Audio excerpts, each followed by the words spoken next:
Welcome to Mysteries, Monsters, and Mayhem.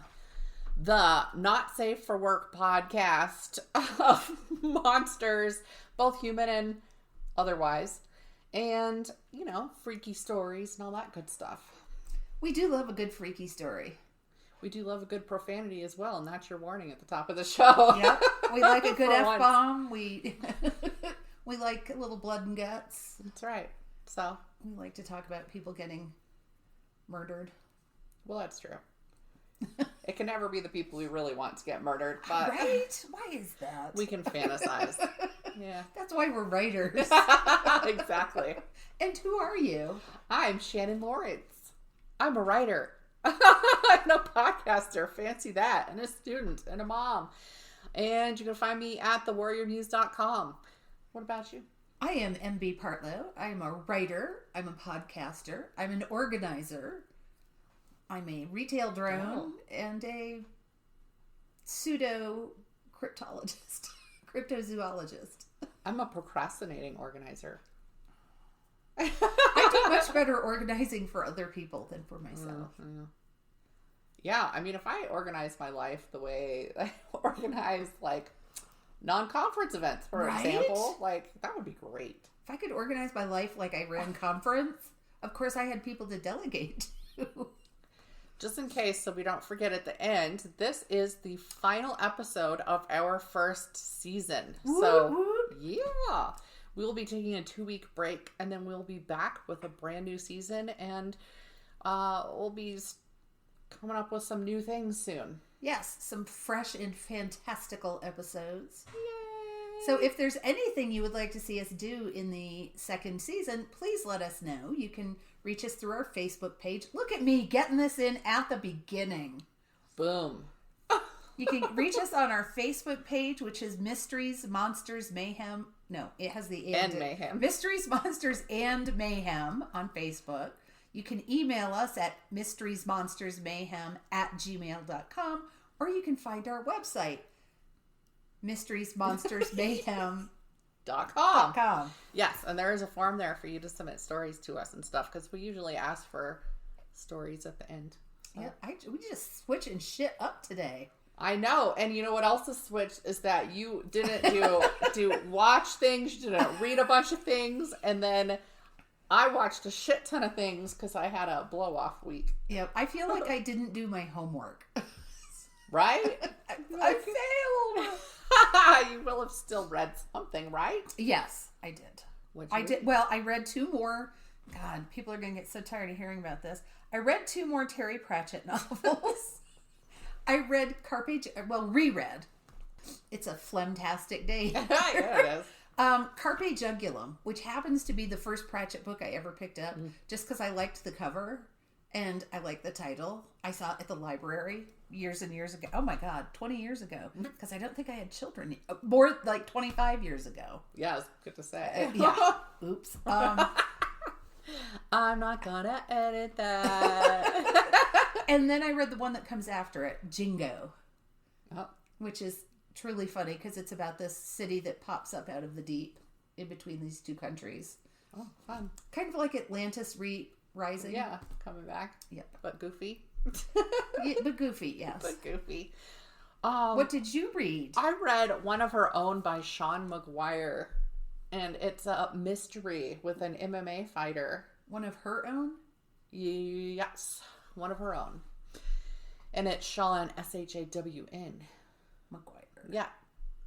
Because, once again, as frickin' always, it was the book for the Sisters in Crime book club that I didn't go to. Oh, man. Because for some reason I thought it was Thursday, and so I had paced it out perfectly, so I had one more day of reading on Wednesday, and then I saw somebody post, it's today, and I was like, son of a bitch.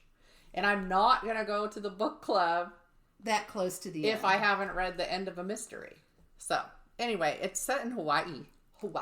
Ooh. And, yeah, she's an MMA fighter, and she finds one of the other MMA fighters on the beach. Quite dead. Ooh. Because, murder mystery. Well, yeah. It's hard to have a murder mystery unless someone dies. Yeah, it was good. Cool. And there's some more mysteries built into it for the future, so. So yay. I will check it out because I like reading local authors. Yeah. I watched a shit ton of things. Did you watch anything? I did not watch a shit ton of things, but I'm not going to repeat because there's some series that I watch. We can't talk about every time. No. I mean, how many freaking times can I say everybody needs to be watching Resident Alien? Yeah. You do. As a side note to people, you can, if you have Amazon Prime and you want to buy the season, you can. Ooh. It's like $23 or something like that. I saw that. So, but I did watch The Heat because one day I posted, I need a funny movie. Melissa McCarthy and Sandra Bullock. Yeah. And Cindy Madsen recommended it. Yeah. And I rewatched. I had seen it before, but it had been a while, so I rewatched it, and I was like, "Yep, still funny." Well, that's good. So I think my husband is kind of over Melissa McCarthy because it's one of those things where it's always the same role over and over and over again, and so I have to watch those pretty much alone now because he's like, he's just over it. I get it. But okay, what did you watch? Oh my gosh. So I watched a map of tiny perfect things, which I actually meant to mention last time, and I didn't. It's cute. It's on Amazon. I think it was an Amazon Prime one, and it's these two kids caught in a time loop, two teens, and them trying to figure out how to stop repeating the same day over and over and over again. Right. Oh, that reminds me, and I didn't write this one down, but Boss Level. So I watched Boss Level. Oh, yeah, that's what I wanted to watch and forgot to watch. Yes, I think it was on Hulu, and it's good. Is it a movie? It is a movie. It's another Groundhog Day. It's got Mel Gibson in it, doesn't it? Yes, he's the big bad. It's on Hulu. So it's this guy waking up every day to people trying to kill him, to a bunch of mercenaries trying to kill him, and he doesn't even make it past noon for the first 100 or something days, But it has a really good sense of humor, and it's action. So if people are looking for action that's entertaining, I'm going to watch it. Do it! You were supposed to already. I meant to. I just kept forgetting. And I'm not going to go into details, but I watched Prom after you recommended that. Totally emotional show, isn't it? It's very sweet. And I liked it. Something called Moxie. Which I've heard of that. It's on Netflix. Series or movie?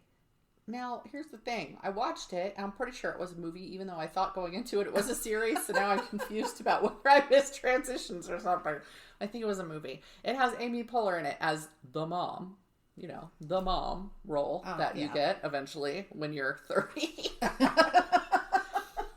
When you're a female in Hollywood. But it's her daughter is this quiet girl at high school, and she takes whatever abuse and she just kind of stays out of things by distancing herself, don't meet their eyes and all this. And she finally just something pushes her over the edge, and she starts putting out this little kind of, I don't know what you'd call it, a little magazine that she pays to have copies made of called Moxie, and putting it in the girls' room. Oh. And it takes off, and it becomes a movement, like this whole feminist movement at her school. Oh, good. And yeah. That sounds like something I would really enjoy. It's good. I liked it. And then we watched Neighbors 1 and 2, which we've already watched. We're watching funny things again. Neighbors. You haven't seen those? No. Oh, well, they're funny. And they have, what's his name? That cute. Seth. No. Oh, damn it. I always want to call him, Zac Efron. I always have to figure out if it's him or Jared Leto, and not because they look alike, but because I discovered them at the same time. And for some reason, they're just similar enough that I'm like, which one is it? Like, I know looking at him, but I have to figure out the name. Because Jared Leto is Quit giving me that look. Jared Leto is kind of scary. He is. And he wasn't in the beginning. Oh, okay. It was just these two young guys, brunettes, that came onto the scene at the same time. I get it. But Zac Efron, I feel very much like a dirty old lady. Oh, yes, he's very pretty. Yeah, but he's very pretty. It's just Seth Rogen the whole movie. And Rose Byrne is in it. Yeah, she is. She's funny. She's very funny. She's actually, I don't think she gets those funny roles. She started to. Yes. I think Neighbors might have sprung that for her. But, they're like a couple, and they have their first baby, and they're in a house, and they're all official, and they're next to, it ends up a fraternity. Yes. And the first one. The second one is a sorority comes in. Oh, God. And Zac Efron's still in that one because he helps them fight back against the sorority, even though it was him they were fighting against the first time for being too loud. But, oh my God, there's a scene in the first one. It involves their airbags being stolen from their cars. And so she calls and she's like, the airbags are gone. And he's like, well, where would they have put them? And he sits down at work and the airbag's in his chair. And he just boom, shoots him up into the ceiling. And then a minute later, his friend boom, shoots up a different chair. Anyway, I started cracking up before it even happened. As soon as she goes out and the airbags are missing, I just started laughing because the visuals are so fucking ridiculously funny. I have to watch that too. God, now I have more homework. He's like, there's 2 more. There are 2 more airbags somewhere. But anyway, yeah, I've watched that a billion times, but we were kind of watching, I don't know, we just wanted to watch familiar things. Did you watch any TV? I haven't watched anything new, I don't think. I'm watching Debris. That's new-ish. Okay. It's on, I don't know. It's on BBC. It's ABC, NBC. I don't know. It's one of those. It's not CBS. It always sucks when one of those shows up in the crossword puzzle, and I'm like, I don't know which one it is. No. You can fill in the BC. That's it. Right. The other one will come along, or it won't. It's always one of those, never CBS. Yeah. On a crossword puzzle. I'm kind of liking it. It's a little X-File-ish. Okay. But there's a new thing on, is it on Disney Plus? It's 2 of the Marvel characters. It's the Winter Soldier and Falcon. Falcon? Hawkeye? Oh, he's not Hawkeye. I know that. Oh, I don't see. I've lost any. I don't have any nerd credibility. But if I did, I would have just lost it. Yeah. But I've heard people starting to talk about that, saying it's decent to watch. So yeah, we already went through this. I hate Bucky with the passion of 1,000 burning suns, so I'm not going to be watching it. Okay. I didn't know it was out, but it's on. I think it's on Disney Plus. I actually hate Bucky so much. I think it's rubbed off on my husband, and so he has no desire to watch that either. Every time we're watching something with Bucky, I think just my mood it just translates to the entire room because I hate him. But I finally watched. Intense. It is like 1,000 burning suns, baby. Okay. But you finally watched Queen's Gambit. The chess one everybody was talking yeah. about. I kept avoiding it because A, everybody was talking about, and therefore I was tired of it. And B, I was like, how interesting can a show about chess be? But the main actress is actually very compelling, and it is paced really well. Like, you're not just, it's not... I've heard that, and I still don't want to watch I know, but you're not watching her play chess all the time. It's very intense, and there's this whole little world of chess, and her life sucks. I mean, she's orphaned by a crazy mom very early. Oh. And put into this orphanage, and it's this janitor that teaches her how to play chess. He's just this sweet, quiet man, and she, at one point, because she doesn't know, she learns the term cocksucker from somebody else in the orphan. Or I think the character's name is Jolene. She's fun. She comes back later. She's a great character, but she says it about something, and then the girl from the main Queen's Gambit girl, at one point, when she's playing chess, and he says, all right, now you lay down your king because you've lost. You just acknowledge that and you're done, right? And she's like, no, I want to play it out. And he's like, no, this is what you do. This is the polite thing to do at the end of chess. And she calls him a cocksucker, and she's like 9. Yes, I find that very amusing. But it's good. It's a drama. It's not a comedy. What? My doorbell just went off, but I don't see anybody there. So it's a mystery. It was a snowflake. By the way, it stopped snowing. Yay. So that's good news. I have a wonky windshield wiper on the driver's side, which I've known for a couple of days, but I'm like, yeah, I'll get it fixed. And then the sun comes out and I forget. So today on the way over here, I was like, fuck, why didn't I drive Joe's car? We have a Tesla, and it auto turns on the wipers in response to it being damp or whatever. But the problem is, like, we cannot figure out what it thinks it's doing when, because sometimes it'll just randomly go, and then it's raining, and you're like, could you turn on? Do I have to go into the computer and figure out how to turn you on? And you know what? I don't need a car that's going to make me feel dumber than I do on a daily basis. I know there's a lot of things that I just don't do because then I'm like, I don't remember how to find that. I'm not going to do it. But the windshield wiper should not be one of those things. I know.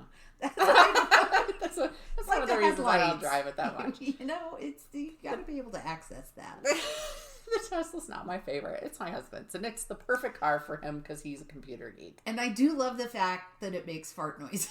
Yes. And you can move it to different chairs. Yes. So you can select who. And you can turn it on so that when you use your blinker, yes, it does it. I absolutely love that feature. You know, we really don't use that much. Every once in a while, Jeff pulls it out, and I'm like, no. But, yeah, I don't... It's weird driving a Tesla. So I like my Jeepy Jeep. I'm just going to drive my Liberty and be happy. When I have to take it, I'm like, yeah. Well, we're now talking about the fact that the minivan going to Little Rock to move Nikki out at the end of the semester is the siren song for the minivan. Oh, wow. Yeah. It's a 2006. It looks like it's my bitch mobile, and I love it dearly, and it has served me well, and it's still running just fine. But it's a 2006. I think my Liberty is an 04. I think. But Jeeps age better. Sort of. I mean, there's things that it's funny because so I had an 04 and I got it in, oh, fuck if I know. Probably 04. Because it was our trade-in our two vehicles after a terrible car accident vehicle because it made me feel safe, and he had a lease vehicle from work that they paid for, which was, oh my God, that was amazing. When we had they paid for the insurance on it, they paid for the gas on it, so believe me, we drove that sucker everywhere. But yeah, so we got the Jeep. We traded in his Wrangler at the time and my little, what was it called? It was a little Chevy. It was a red convertible. Ooh, I loved that car. My first car was a little red Chevy Sprint. This was a Cavalier, Chevy Cavalier. You probably could have parked the Sprint in its trunk. Probably. It was a 3-cylinder engine. When the doctors told us, had you been in your own car instead of a lease car, you'd be dead now after the car accident. I couldn't drive it anymore. No. And somebody did die in that car accident. So, yeah, it was a big bang. Oh, God. So, yeah, that Jeep was my little safety thing, right? And so we ended up selling it at one point to get Jeff his new Wrangler, right? And then I didn't realize how much I would miss my little safety Jeep. So he went and found me another 04 Liberty Renegade. He loves me. Yeah. So, but it's funny because it has the same things go wrong with it as the other one did. You know, like even there was this annoying thing about the seatbelt because the seatbelt doesn't suck back in properly. And so you shut your door and you shut it on the seatbelt and you have to open it and put the seatbelt in. And yeah, same thing. My minivan does that. Yeah. And there's a certain gear it's hard to get into and... like I have it's that same you all over myself. Again, but a different color. Yeah, today I'm in like negative third gear. I think I'm in reverse today. Is that a thing? Yeah. I don't know what the hell gear I'm in. So, have you eaten at any interesting restaurants? I don't know. Have I? I tried to think about that yesterday because I was like, come on, did I eat anywhere? Oh, HelloFresh. Guess what? I can report on that. Yes, you can. So we started doing it. I have each of the kids pick a recipe each week, and it's their job to make it. Although I help Girl Child because they aren't simple recipes, or at least not the ones we've gotten so far. Some are, some aren't. Okay, they vary. Yeah, it's a lot of steps and a lot of dirty dishes. But yes. But it's good. I mean, I add a little more seasoning to some things, but they also have things that flavor it that aren't necessarily like seasonings that are good. You know, like something my daughter made had a lot of lemon and there was a fresh lemon in there that, you know. So, but I'm really liking it. And then every other week, my husband picks one because we just do 3 a week instead of the 4 a week. And then I make one every other week. So it's good. Yes, you said when your husband cooked, there was a lot of muttering. There was, at the beginning, there was a lot of muttering and clanging as he got out. So they send you the card, right? And all those ingredients. And then you flip it over and it says, here are the things you need from your house. Right. So then I'm always like, all right, get out the things. Right. This is a good way to do this. It is. And yeah, so I was just laughing. But he done good. I think he destroyed my kitchen more than anybody else had afterwards. So the next step is telling people they have to clean up the kitchen after they make their fucking meal so that I don't have to clean up after everybody. I like it. Yeah, right? We'll see how that goes. We went to Border Burger Bar. Oh, yeah. We like them. You like them? We do. Their burgers are really good. There's two. There's one Is that the one in Manitou? There is one in Manitou. I haven't been to that one. This one's on like Flint Ridge. Oh. And I got a salmon burger, which it wasn't chopped up salmon formed into a burger. It was a big slab of salmon. It was perfectly cooked. And it had this weird sauce on it that had corn in it. And I thought, that sounds kind of gross. But but it was delicious. And what did Joe get? Oh, so they're going to have a new menu. And as a matter of fact, they might have it by now. And she was like, and he said, yeah, I haven't tried this burger before. And she goes, well, I almost hope you don't like it because it's not going to be on the new menu. No. It was like a slopper. It was an open-faced burger, except this had red chili on it instead of green chili. Okay. Like, well, yummy. He said it was good. He said it was really good. He's not going to cry that he can't get it, but...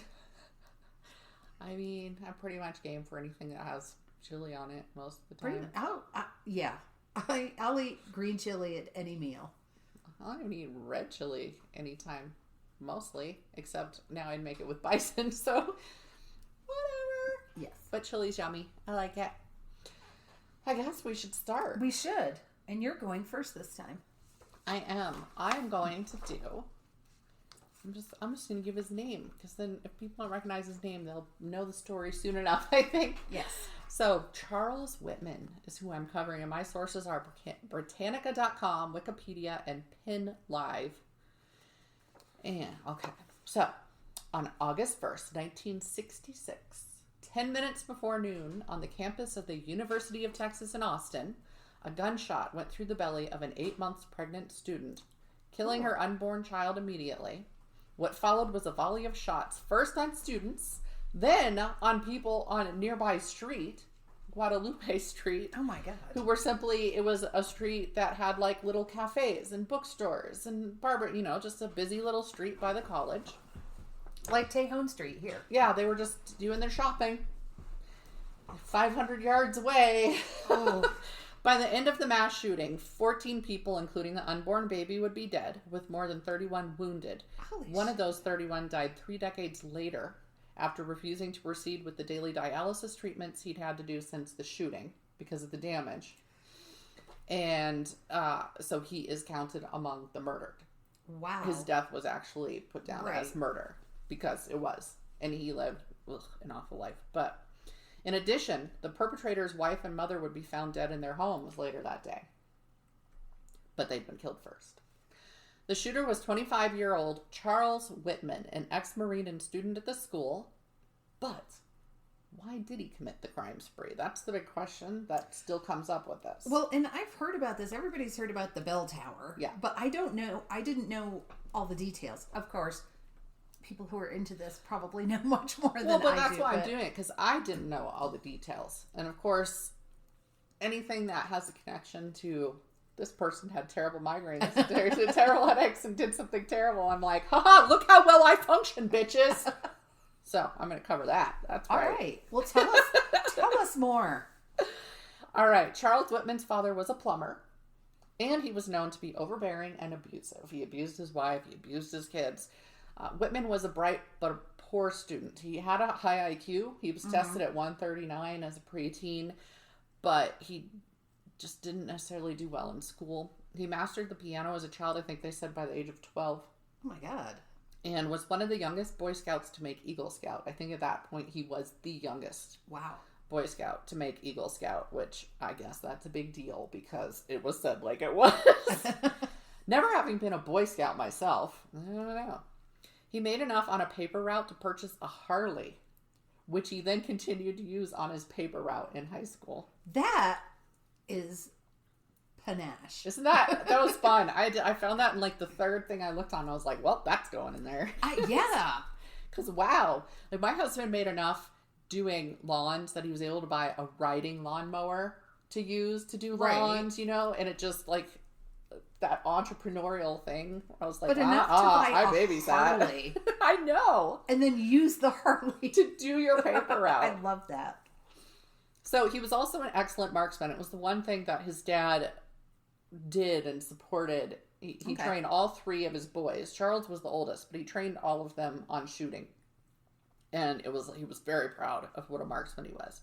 So when he fled his abusive home in 1959, it was to enlist in the Marines, where he qualified as a sharpshooter.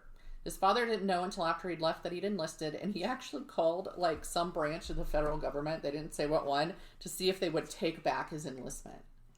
Because, he didn't get to make that decision, so he wasn't okay with it. Charles basically just disappeared. He was gone, and then the dad found out where he was going. So he served at Guantanamo Bay for a year and a half. It didn't say what he did there. He was a sharpshooter. I'm like, who were you shooting in Guantanamo Bay? Like, I'm very confused. He won a sharpshooter badge and a Marine Corps Expeditionary Medal, it's called, during his time there. Then he qualified for officer training school, which was in Maryland. And while he was there, he earned a scholarship by the Naval Enlisted Science Education Program. And that's how he ended up being able to go to the University of Texas eventually. He was originally from Florida. To get his degree, he was going for a mechanical engineering degree. Okay. At that time. So he was still considered active duty. He was still military when he was using this, but it was basically part of his officer training school, it sounded like. So his grades took a nosedive. And when his grades took a nosedive, they took away his scholarship and called him back to active duty. So he gets taken away from the university in Texas and he gets sent to Camp Lejeune in North Carolina. And he's there for about a year because he had to finish his 5-year enlistment.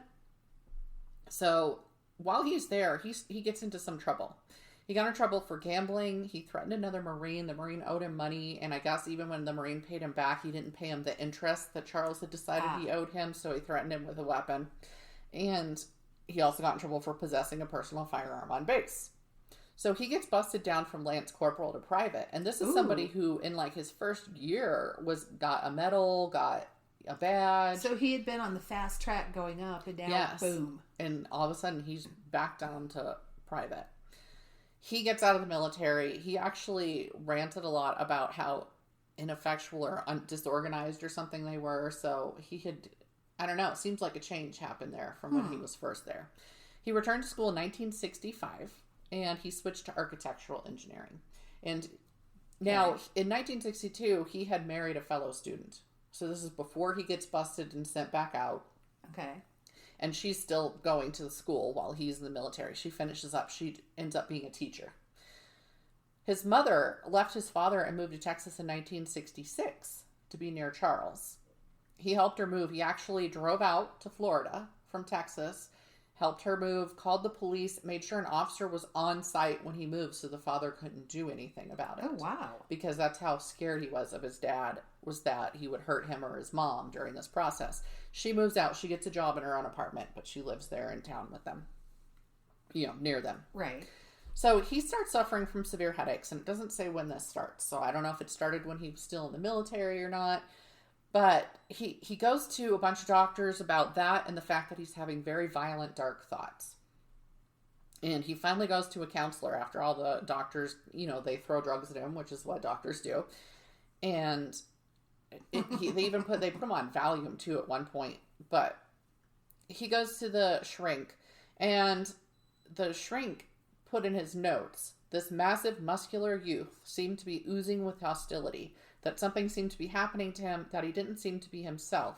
He readily admits having overwhelming periods of hostility with a very minimum of provocation. Repeated inquiries attempting to analyze his exact experiences were not too successful, with the exception of his vivid reference to, and then he quotes, thinking about going up on the tower with a deer rifle and start shooting people.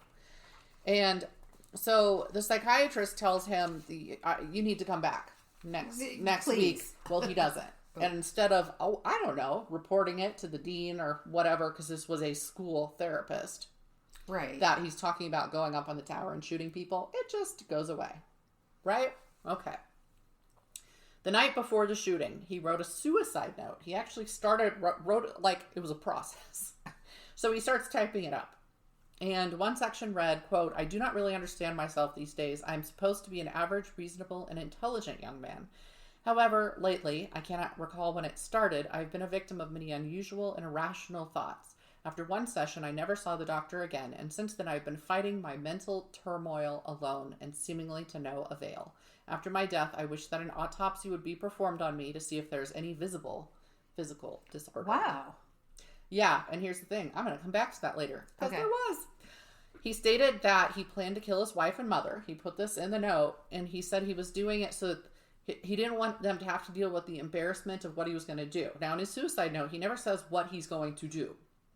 He just says that he's going to kill them so that they don't have to be embarrassed and live with his actions. Damn. And he didn't want his mom suffering anymore. He didn't feel she'd ever gotten to live a good life. And it's like, well, now she's away from your dad. Although apparently the dad was constantly calling her, trying to get her back. And he was constantly calling Charles, trying to help get him to influence her to come back. But how scary because it sounds like there was this schism in his brain and he knew it. Yeah. To know what is right and how you used to be and to know that you're not there. And there's something wrong. And you can't define it and you can't control it. Yeah. That's got to be, I can understand the anger. Terrifying. And the fear. That's got to be just, there's not much I can imagine that's worse than that. No. I mean, to feel your mind go in a direction you're not sending it and you can't control it. No. And you're scaring yourself. Yes. And you're in pain. And, right? So, yeah. Okay, so. But, I mean, he chose not to go see the psychiatrist either, which, I don't know why. There's never any reason why. He says that he stopped going, but he doesn't say why. After midnight, he goes to his mother's house and he stabs her through the heart. And it's debated how, it went down, but people think that he knocked her out somehow first so that she wouldn't feel the pain. I mean, he loved them both. Right. His wife and his mother very much in that way that scarily some white guys seem to love people. Yeah. Like, I love you so much that I can't leave you behind when I go and I would like you to go with me. Okay, well, thank you for letting me have a part in that decision. Then around 3 a.m., he stabbed his wife to death in her bed. He called them both into work as sick. Like, the more he's very organized. He's very this is meticulous. Yes, precisely. So that morning, he calls them into work sick.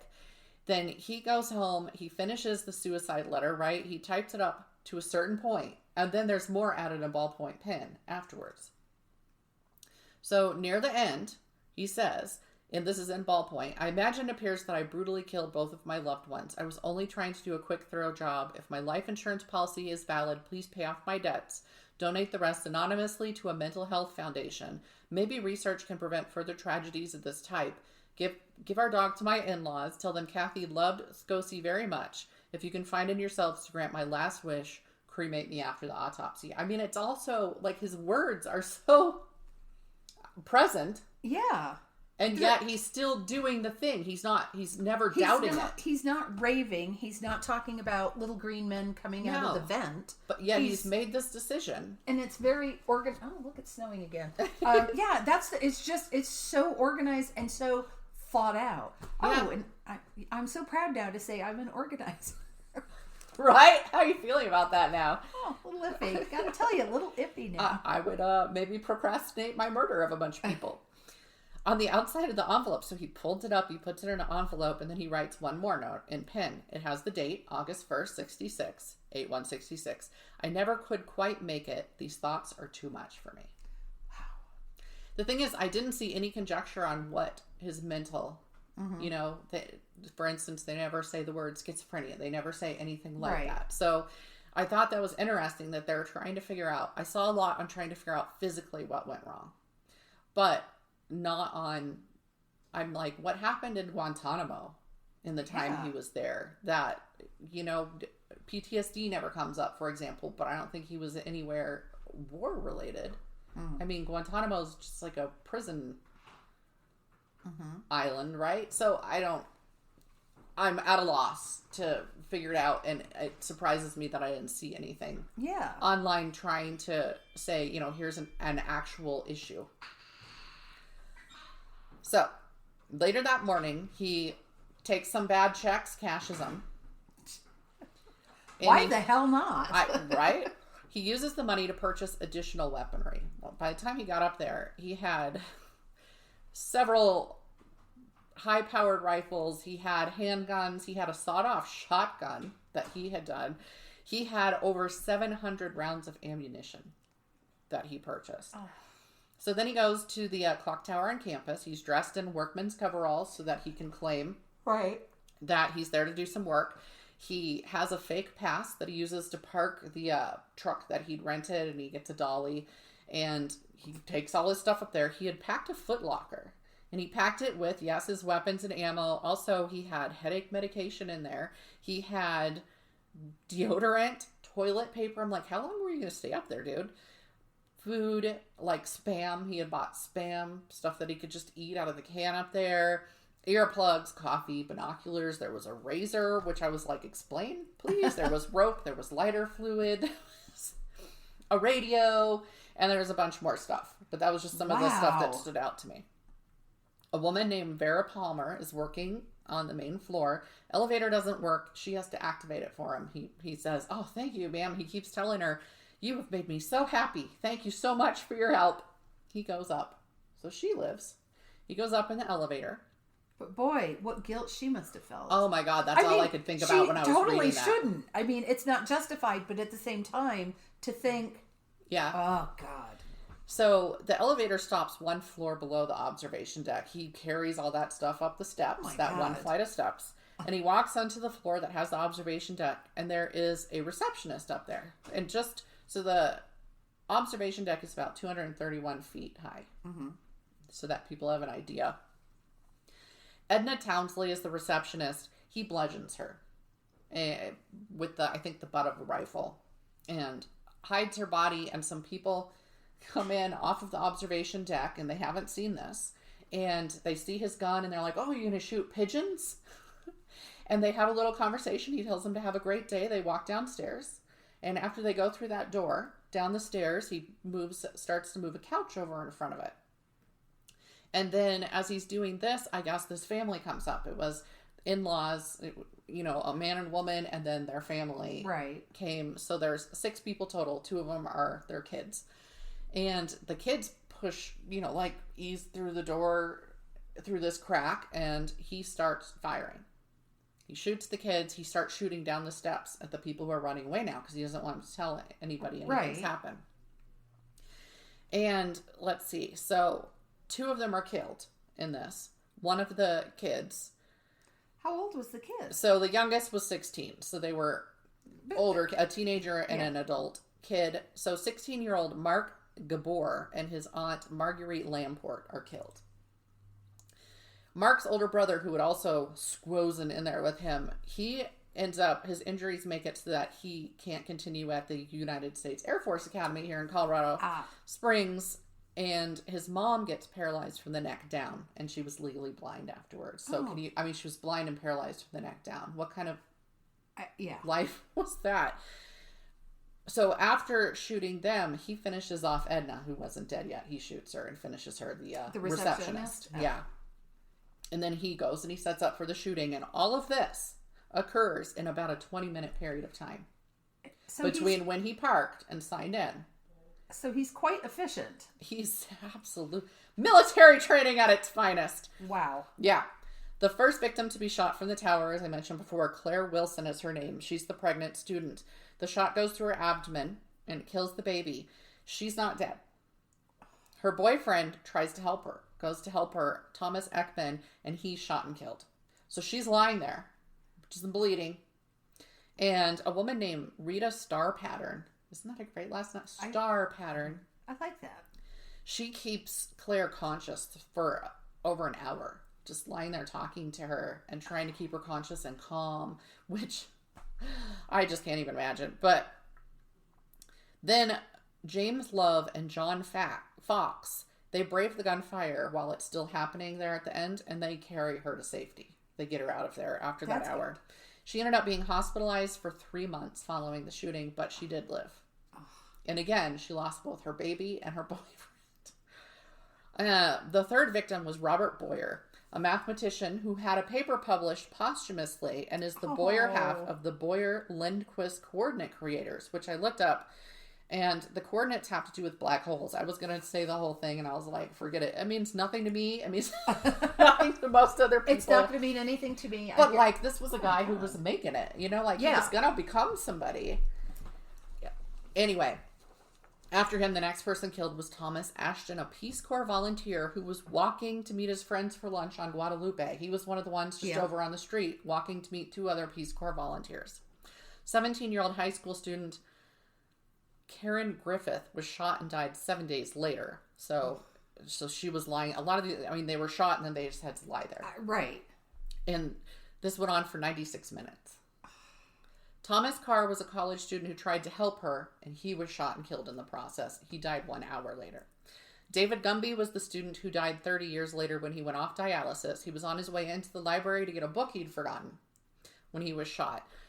And he gets to the hospital. He was shot through the kidney. Gets to the hospital, finds out he'd never known his other kidney's no good. So he's been shot in the good kidney. Can you? What are the odds? I know.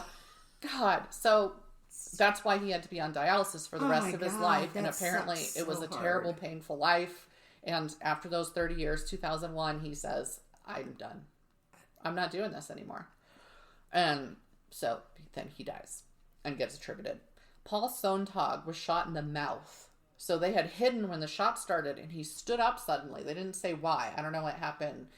I don't know if he was looking, but anyway, he gets shot straight through the mouth.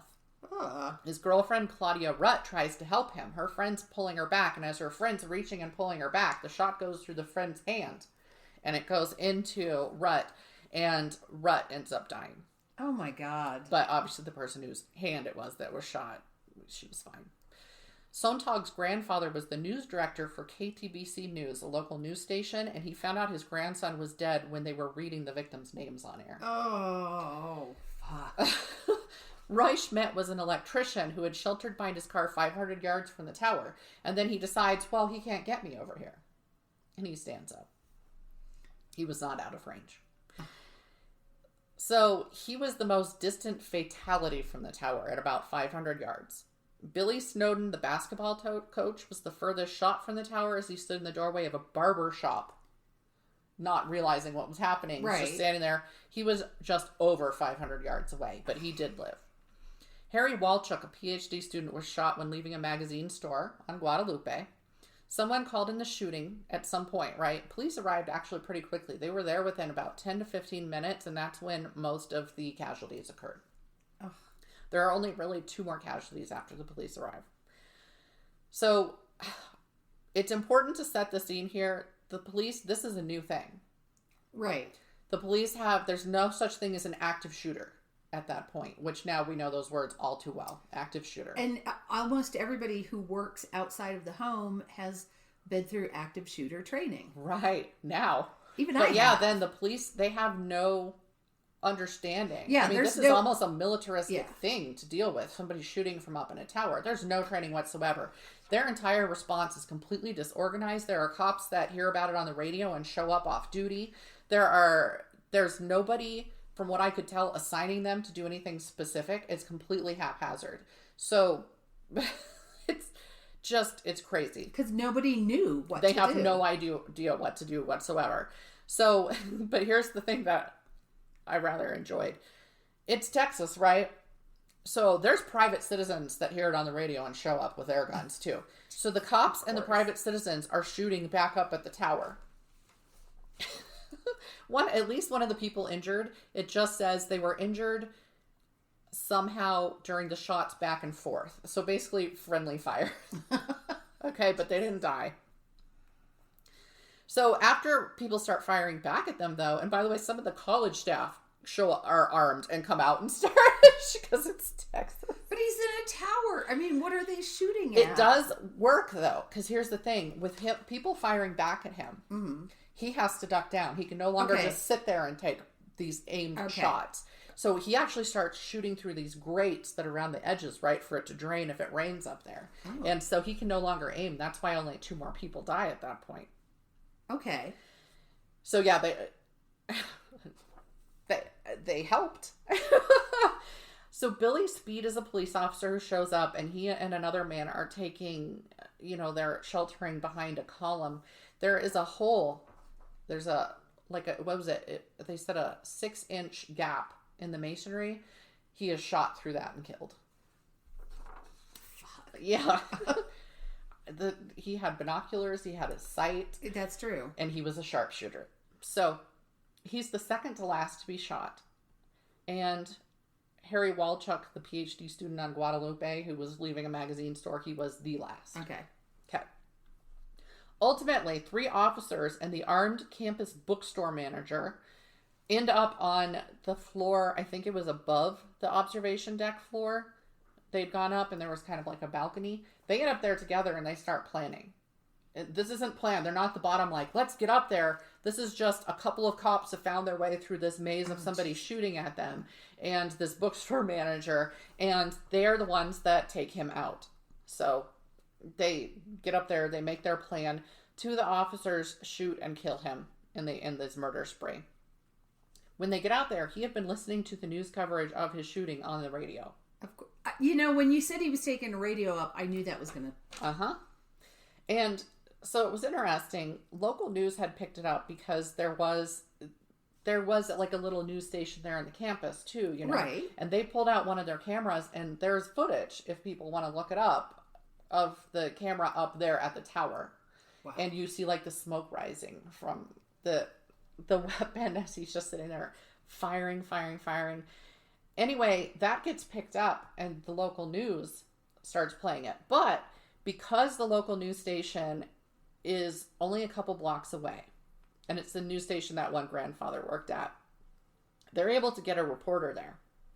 And he's reporting live over the radio. He's not on film. They don't have a camera crew there. But by later that night, they have wrapped up the camera footage from the campus and put his voice over with it of what he was reporting over the radio. And that's what gets aired. And so this is actually a big new thing.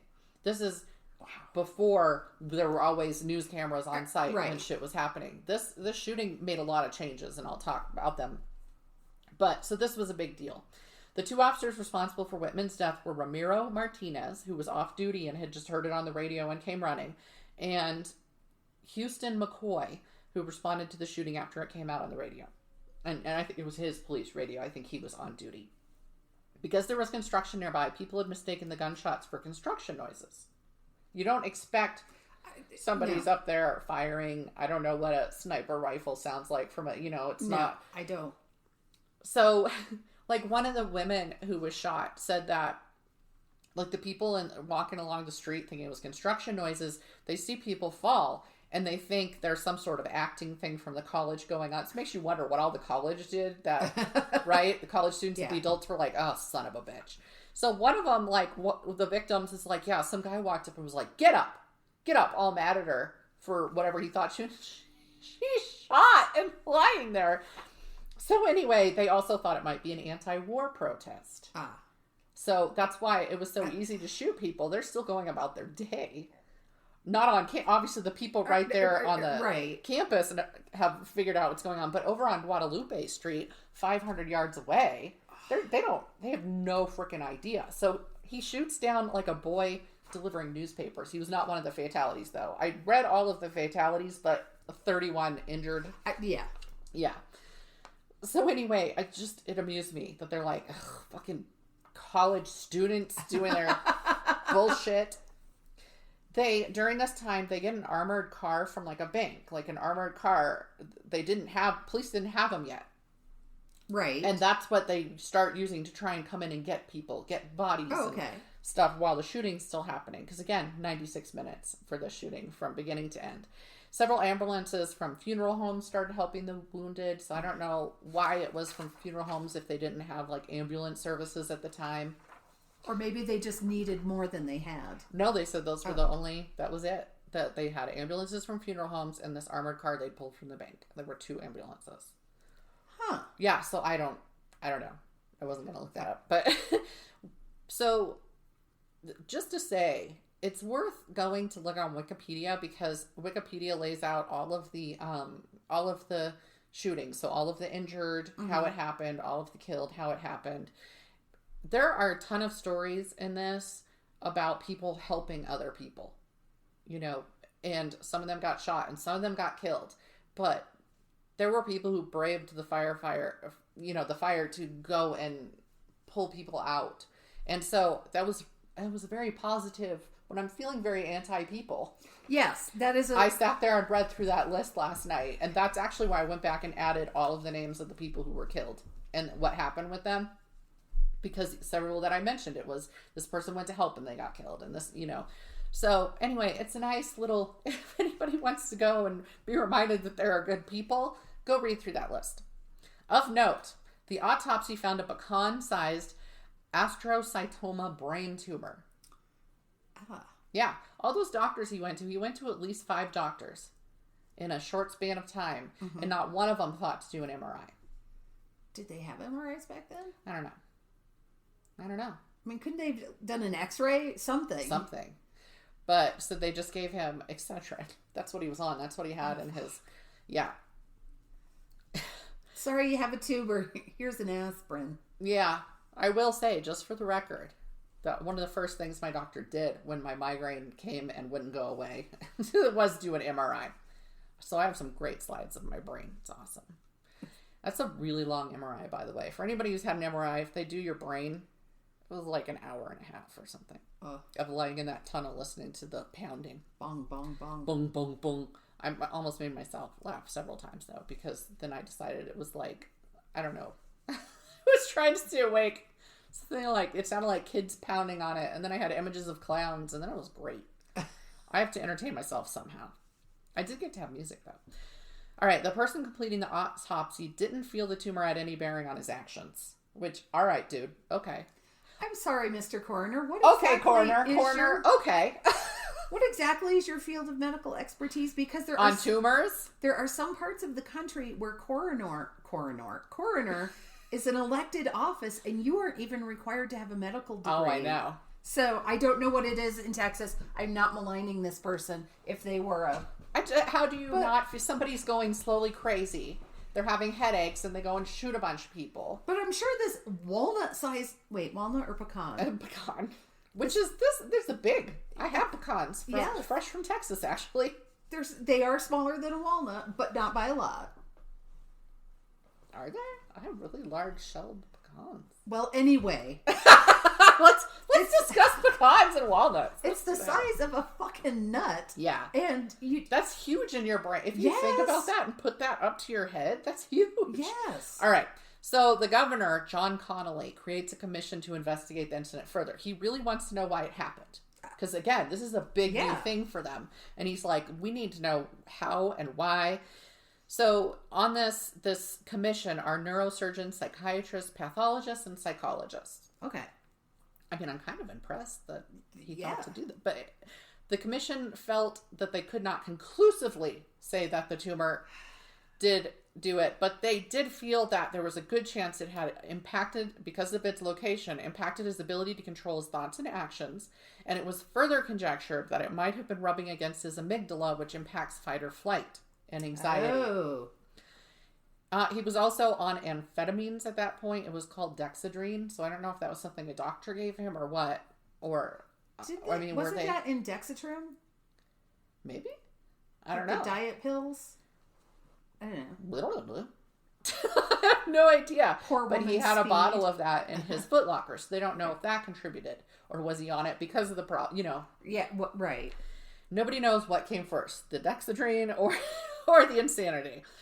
Partially because of this incident, SWAT teams came to be. Oh, wow. Yeah. And training to deal with active shooters. And who knows, eventually it might have been that use of the armored truck that was why it became incorporated into that. And live media proliferation, sadly, at events became a thing. So Neil Spells was the reporter that was on site, and he's made a name for himself with that. But this was very new, and unfortunately, it's felt that, the big mass shooters want to go out in a way that makes them famous. Right. And it's felt that this incident and the way it was portrayed in the media and the way it had that constant running coverage, that contributed to it becoming more of a thing. But copycats. Do you think he didn't have that desire? He didn't have that desire to be necessarily... I mean, obviously he was going out in a big way, but he wasn't looking for the media coverage. He was not. That was something that came about because of... I would like to know, sadly in his note, he doesn't say, of course he didn't say what he's going to do, so there's no reason. Right. Except that he's going crazy. But why does he think him going crazy means taking out a bunch of strangers? Yeah. I don't understand how that translates. I never do, though, with active shooters. No. There's nothing I can understand about active shooters. No matter how much pain I may be in on a daily basis, it has never made me think, I'm going to go take out a bunch of people with me. Sometimes it makes me think, what's the point in living? But I also have never been suicidal. I just just wonder, and it might who can live this way? It might make you want to take out a particular individual, like one person that pissed me off. Sure, but yeah, I've never been able to wrap my head around. Yeah. The people who do this, or the husbands who kill their loved ones because they love them. No, that makes no sense. I'm like, you don't know what love means. No. You have absolutely no Maybe concept. she wanted to live with you. Maybe she didn't. I don't know. If you've read the book or seen the movie we need to talk about, Kevin, it does go through what it's like to be the parent of a child that goes and does a school shooting and how the community turns on you. See the movie, but I did read the book. Okay, and I saw the movie but haven't read the book yet. Which I need to because I think it's on that board. Terrifying. Yeah. I mean, she tries to tell people, like the mom sees there's something wrong. Mm-hmm. She knows there's something wrong with her child, but nobody will listen to her. And really, there's no mechanism for anybody listening to her to do anything. The guy who attacked my aunt in her home, his parents knew there was something wrong with him. They tried to get him, I don't know, institutionalized or help or whatever, and it just couldn't happen. It's messed up. But despite what he had done, how he had gone out, Whitman was ultimately buried with military honors. Really? Yeah, that surprised me. And I have very mixed feelings about that because it kind of pisses me off, actually. But on the other hand, he was very obviously mentally unwell. He did try and seek help. When he was going to the doctors, it wasn't just about the headaches. He was telling them he was having dark thoughts, that he was thinking about shooting people, that he was scared of what he would do, and nobody did anything, and nobody reported it, and nobody helped him. I mean, he tried to get help, and I have to have a little bit of respect for that, I guess. Yeah. But I still really don't get the burying him with honors when he murdered people. No, I'm with you. Like, I can feel bad for him for what he went through and still think he's a colossal asshole for murdering people and doesn't deserve military honors. Yeah. Yeah. So, that is the story. Wow. I had to do it because, headaches. Headaches drove him to it. And I just want to establish that as a defense. Oh, I see. You're as a defense. Got it. Got it. If I don't come home, Joe. I still edit this and put it out there after I... He's behind, so who knows when he'll hear this, and he'll be like, huh. He'll look at the clock. What day is this? Where is she here? Is she at Shannon's or is she at work? Those are really the grocery store Shannon's or work. Those are the only places I am that I have been for months. I know. And he'd be like, huh. And my children are just rolling their eyes. Nikki's roommate, though, listens to us regularly. Hi, roommate. Cheyenne.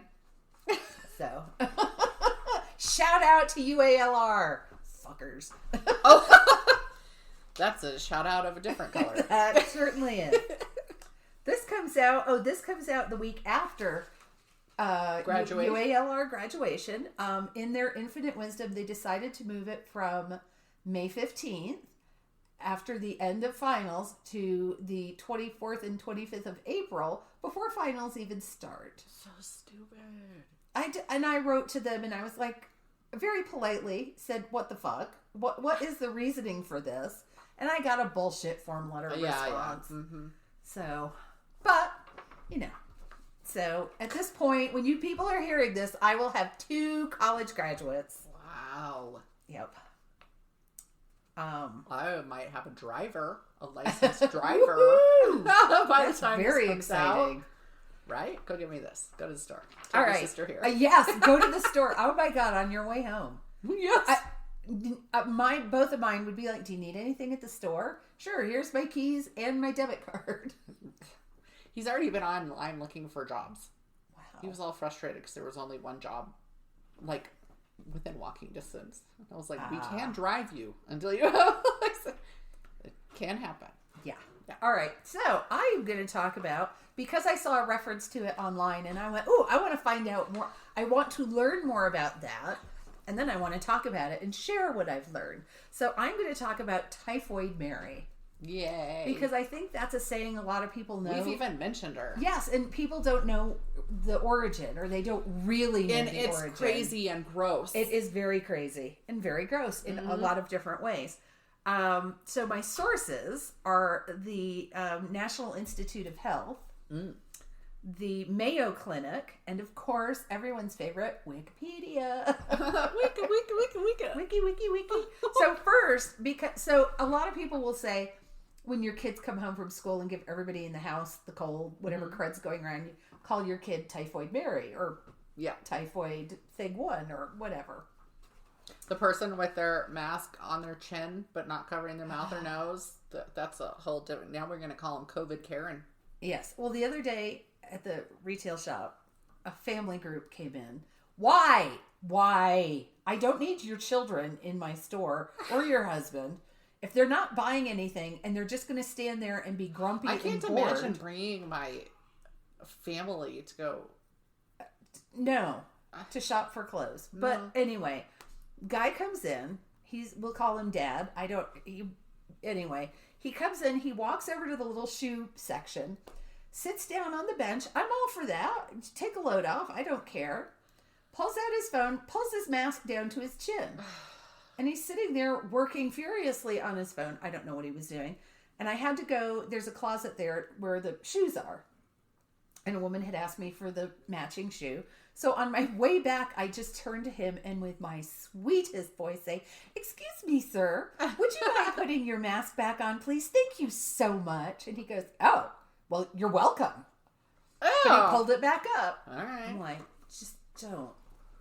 Dumb fuck. Right? But I can't say that. You can't be like, "Listen, chuckled fuck, put the mask over to you. I don't think you need to pull it down to type on your phone." Right? Idiot. You're not typing with your nose. Anyway. Okay. So, before I tell you about Mary, I'm going to tell you about typhoid. Because I didn't know exactly what it was. Who's he?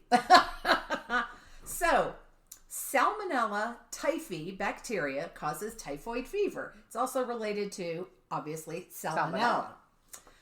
It's really rare today in developed countries, but it's still dangerous for children in less developed countries. It is transmitted by contaminated food and water. I know, that's the gross. Or close contact with an infected person. Or both. Symptoms include high fever, headache, weakness and fatigue, rash, stomach pain and swollen stomach, diarrhea or constipation. Or. Yeah. Well, you can't have both at the same time. I don't know. Back and forth. But here's the fun part. The symptoms can develop 1 to 3 weeks after exposure. Okay. And symptoms can return 2 weeks after the fever is gone. Dope. Yeah, lots of fun. Most people recover in a few days with antibiotics, and vaccines are not, for some reason, particularly effective against this. So you only get a vaccine if you're going to be in a very rural, developing country where they have a lot of it. Mm-hmm. Or you're going to be drinking water that's not great. Right. So the way that it's phrased is it's passed through the fecal-oral route. Uh-huh. That's not a road I want to take. Not a route that any of us want to go on. Sounds delicious. So what happens is someone who is infected, who hasn't washed their hands properly after going to the bathroom, then has contact with food or water. It can also be passed through contaminated food, contaminated water, direct contact with the person who is infected. That is part of the worst part from when I got E. coli from Jason's Deli, was knowing how that's passed. Oh, yeah. Yeah. So the problem is, even after an antibiotic treatment, a small number of people who have had it and recovered still harbor the bacteria. And they're called chronic carriers. They show absolutely no symptoms and may never have shown symptoms, but still what it's called shedding the bacteria. And they're capable of infecting others. And it still, to this day, affects 27 million or more people each year. Gross. I just find that astounding. So, Mary Mallon, it's Mallon, was born in Ireland in 1869. So this is well before germ theory. People weren't washing their hands back then with food prep. It just wasn't considered a necessity. She emigrated to the U.S. in 1884 at age 15. She worked in wealthy households in different positions before becoming a cook. She was healthy. She showed no symptoms of the illness. I did see in one of my sources, there was a possibility her mother was infected when she was pregnant, meaning that Mary was born with typhoid, but asymptomatic. Right. I wonder if that actually contributed to it being born with it. Yeah. It kind of all came to a head around 1906, the age of the axe murder. Sorry, I'm so stuck on that. So she's 37 and she's working for Charles Henry Warren, who is a wealthy New York banker, and he rents a home on the Long Island shore for the summer. From August 27th to September 3rd, so we're talking about a week, 6 of the 11 people in the house suffer from typhoid fever. And at that point in time, it was still fatal 10% of the time. Yeah. So 10% of the people who got it. So the landlord, and I was trying to figure out who hired who, because they're trying to figure out where this is coming from. The landlord, who owned the house, hired independent experts to find the source of the infection, because he would never be able to rent out the house if it had a reputation as a typhoid house. You can't blame people. But they tested and cleared his pipes, his faucets, his toilets, and the cesspool. Oh, wow. Huh? Yeah, they suspected freshwater clams, but not everyone who got sick had eaten the clams. So then... Okay, but if you think about it, I mean, I know that that's ultimately not what it was, but if you think about it, and they're not washing their hands, they prepared the clams, so everybody would have gotten a little clam juice with whatever they were eating. Yes. If you think about it, even though it doesn't matter. Just saying. But if it was in the clams, then only the people who ate the clams would get it. But I'm saying that the same cook touched them and didn't wash their hands, so they put clam juice in other food probably. So technically, if it came from the clams, it could have been in all the food because they weren't washing their fucking hands. That's true. Yeah, gross. So in 1906, later in 1906, because she would work at a place, people would get sick and she would just leave and go on to her next job and not leave a forwarding address. That was not that unusual back then. People were very transient.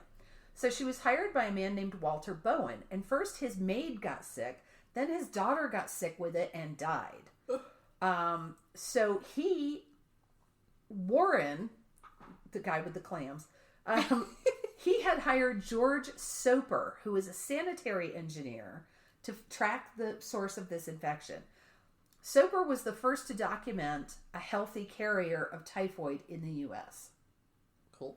So, Soper is investigating the death of Bowen's daughter, and he realizes when they describe the cook that it's the same description. He's investigating all these outbreaks, and he's realizing that this Irish woman, the same build, the same description, has worked at all these places and then moved on. And she left without leaving a forwarding address. So he finally finds her at the Bowen home. So I think Soper was probably a little too enthusiastic. Yeah. Because he knocked on the door and wanted, blood, urine, and stool samples. Right. And you're like, and who are you? Knock, knock, knock. And apparently she picked up a carving fork and was like, fuck off.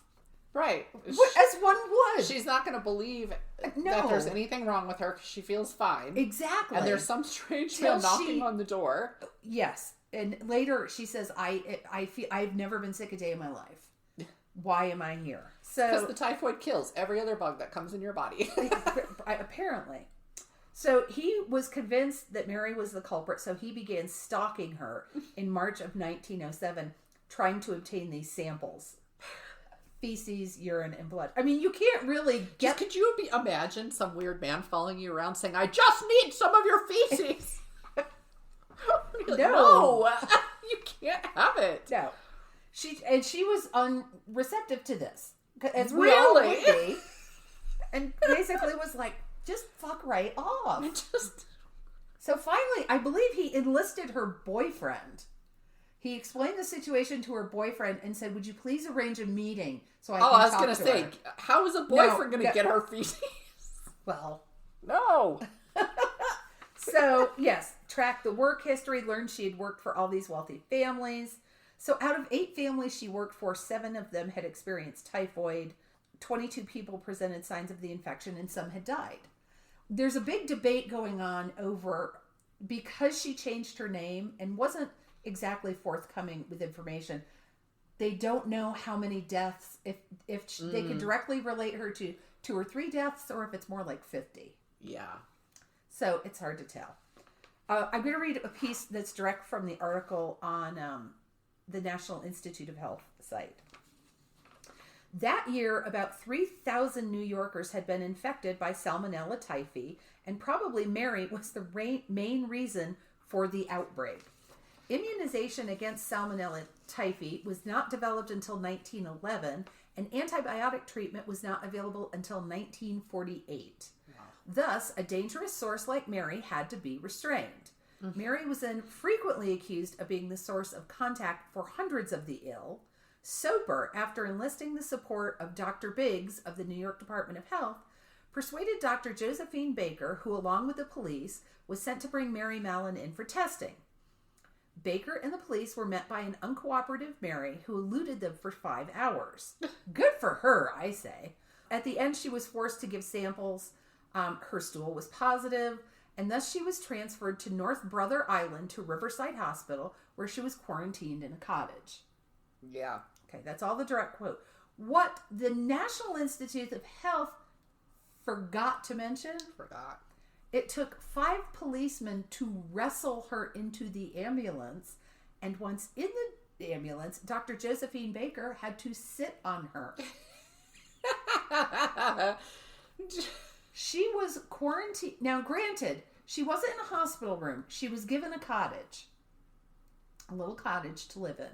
She was quarantined in a cottage for 2 years with no explanation of why she was there. Yeah. Absolutely none. They didn't handle it well. No, not at all. They tried experimental treatments on her, but still, no matter what they did, 120 out of 163 stool samples tested positive. She tried and failed to sue the health department. While she was incarcerated, I say incarcerated, she wasn't in jail, but she was still being held against her will. Yeah. They offered to remove her gallbladder, which she refused. I'm like, I mean, they're poking her and prodding her and giving her experimental treatments that there's no understanding of what's... And nobody's explaining to her why. Yeah. They don't even do the common courtesy of explaining to her what their thoughts are, because apparently some of the doctors were like, well, what is this Irish woman going to understand of what we right, because the Irish were dumb, you know. Yes. Well, that was the attitude. A, Irish, B, a woman. Why? Yeah. Now, not all doctors thought that she needed to be quarantined like this, because there were other spreaders who were not quarantined. Right. She needed to stop working as a cook. Yes. So in 1910, a new health commissioner promised to free her and get her work, which he did. So she was supposed to work as a domestic only. However, he got her work as a laundress. So, but you have to understand, she's not married. She's on her own. And a laundress earned about $20 a week, and a cook earned about $50 a week. So do the math. She can't make ends meet. Yeah. in the reduced situation. Nobody has actually sat down and explained to her why she can't work with food, or I don't even know if they knew how to prevent it. Yeah. After that first forced quarantine, so when she did go back out, she couldn't get work. She couldn't get the private work for the wealthy families, so she turned to institutional work under assumed cooking names. for more people at the same time. She was hired under the name Mary Brown as a cook at Sloan Maternity in Manhattan, where she infected at least 25 people in 3 months, mostly doctors, nurses, and staff. Well, that's, I guess, good, because I was going to say, how many babies do you think were miscarried or... It didn't say anything about patients. So I'm thinking she was like a staff cook. I don't know. Okay. The thing is, while this was going on, while she was incarcerated that first time for 2 years, she became the butt of jokes and cartoons and was written about. Typhoid Mary, the phrase Typhoid Mary even appeared in medical texts. Wow. And she was like, and she was not an ignorant woman. And she wrote, some of the letters that she wrote, she's like, how would Dr. So-and-so feel if, he was called Dr. Typhoid Smith, she hated it, hated being labeled Typhoid Mary. She went back to the cottage on North Brother Island and spent the remaining 23 years of her life there. She was incarcerated twice for having typhoid. Yeah. And her case was never handled well. No. Ever. Not even close. She had a stroke on Christmas Day of 1932 and never walked again. She was taken care of in the Riverside Hospital until she died in 1938 at the age of 69. Now, there is an unsubstantiated rumor that said she was shedding the Salmonella typhi, I can't even say it anymore, from her gallstones, raising the issue of it would have resolved if she'd had it removed when they asked her the first time. But other people say this is just hype. Yeah. Because they claim there was no autopsy done. Right. And her remains were cremated. I just, no. Unless it's come up that you can remove typhoid from anybody by removing their gallbladder and their gallstones. Yeah, that doesn't. So they never sat down and talked to her about why she was there, what they were trying to do, what the tests meant, why she couldn't cook for people. They really used her as a high-quality lab rat that they could experiment on at will, because there was no oversight. They could do whatever they wanted. By the time, here's another interesting point. By the time she died, New York health officials had identified 400 more healthy carriers, but none of them were detained or quarantined. Were they cooking for other people? That it didn't say. Typhoid Mary is another one I've had mixed feelings on for a long time. But I read in the past that they had tried to explain it to her and told her why she couldn't cook for people. And she was so stubborn that she was like, it's what I know to do. It's how I'm going to make my money. So. And I think some of it was that. Yes. And so you're killing people, and I can only feel so sorry for you. But It was still handled incredibly badly, and nobody should be incarcerated. But there was probably no other way they could think of to make her stop when they set her free and she goes and does it again. Now, there is a secondary mystery involved here. Okay. Because cooking food should have raised the temperature enough to destroy any bacteria that she shed. Cooking the food will destroy the bacteria. Yeah. Soper discovered that one of her most requested recipes, most requested specialties, was an ice cream with chopped up raw peaches in it, which he called the perfect recipe for spreading bacteria. But when you think about it, it didn't even occur. That was like a side note. And I was like, oh, but that makes so much sense because... Well, right. Or if she prepared a salad, or if she, just anything that was cold, sandwiches. Yeah. Right. Like, that's how it would have spread. So... It's one of more of those things that after I read, like, the book by Hallie Rubenhold about the victims of Jack the Ripper, right? Yes. And what life was really like for people then. I'm just repeatedly so glad that I didn't live then. And in 100 years, people are going to look back on us and say the same thing. Right. About COVID and... About so many things. Oh, God, I'm glad I didn't live then. I know. So. But nobody washing their hands when they cooked, and being a woman was, my God, you couldn't work anywhere. You couldn't do anything. You couldn't survive if you didn't have a man.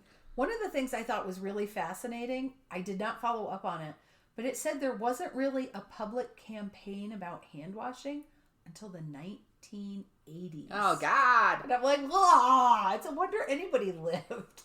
Yeah. I mean, my mom... They were probably super hardy. That's true. My mom worked as the secretary to the director of food service at a local college when I was growing up. So she was all about sanitation, all about cleanliness. You know, it was... And I just thought everybody was. But no, apparently not. The 80s, all about don't do drugs, but do wash your hands. Yes. Wash your hands after doing the drugs. Don't do them, but if you do, wash your second before hands. and after. And then the 90s was the era of please use a new needle and don't share them. Would we consider that the 90s? It was kind of the end of the 80s. Yeah. Such good times. Good times. We've lived through some real good times. Well, so as we finish this off, I do want to say thank you to everybody who has listened to us for our first season, and anybody who has shared out the show in any way, shape, or form. Yes, we so appreciate rated the support. it in any way. Everybody who has said anything nice to us about this show, that means so much. We appreciate it so much to know that people are listening. And we're trying to work on some things for fans, our super fans, as some of you called yourselves. So hopefully we'll have stuff. Hi, Kim. Soon. Well, and I think it was Jeff Wood and Stace who said, used super vans too. So yeah. All right. Shout out to everybody who listens to us. And we're not going to sit here and name everybody because then we'd forget something. It would be terrible. We would. Terrible. So anyway, thank you so much. And it's been a lot of fun and gotten us through the pandemic. Yeah. Just having something to do. Yes. Something to plan. My God, I just need something to plan. And we will be back in 2 weeks with our new season. We look forward to, yapping at you. It'll be May. It'll be sunny. It's Colorado. It could be snowy. People will be able to go out and eat on patios at the very least. And how many people are going to be vaccinated? Because we're recording this. Obviously, we are recording this early, but I have my March. I have my first shot scheduled. So I am not yet of an age. Yeah, I thought I had an in because asthma, but it turns out it's no longer. I went to my records, and even though I still see the same doctor, it no longer shows up on there, even though it was him that diagnosed me with asthma. And I was like, well, I can't get the damn thing because via my asthma because it's no longer documented. But it's damn it. But no, it's all right. And it's crazy trying to get an appointment. So I've heard. And it depends on where you are in the country right now, because I have a friend in New York City, or she's in the burbs outside of New York, and it took her forever to get an appointment. It took her like a month just to make the appointment. And I have family in upstate, and up there they're like, hey, we have plenty of shots. Please bring your friends. Bring your friends. Bring your family. Yeah. And it's at, central location, so you might drive an hour, but I know somebody who's coming down here today actually to get their shot from Denver. They couldn't get an appointment up there. I knew 2 people in Denver who drove to Pueblo. And they'll have to drive back again for the second shot. I should see if there's just, shots at the local corner store down where my cabin is. In a little town. They might. Right? I'm like, listen, I'm a resident. I have an address here. You'd only have to be a resident of Colorado. That's true. Really should see. Are there any clinics around there I could just go into?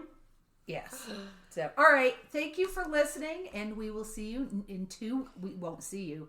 We will talk to you in 2 weeks. Oh, God. Bye. Bye.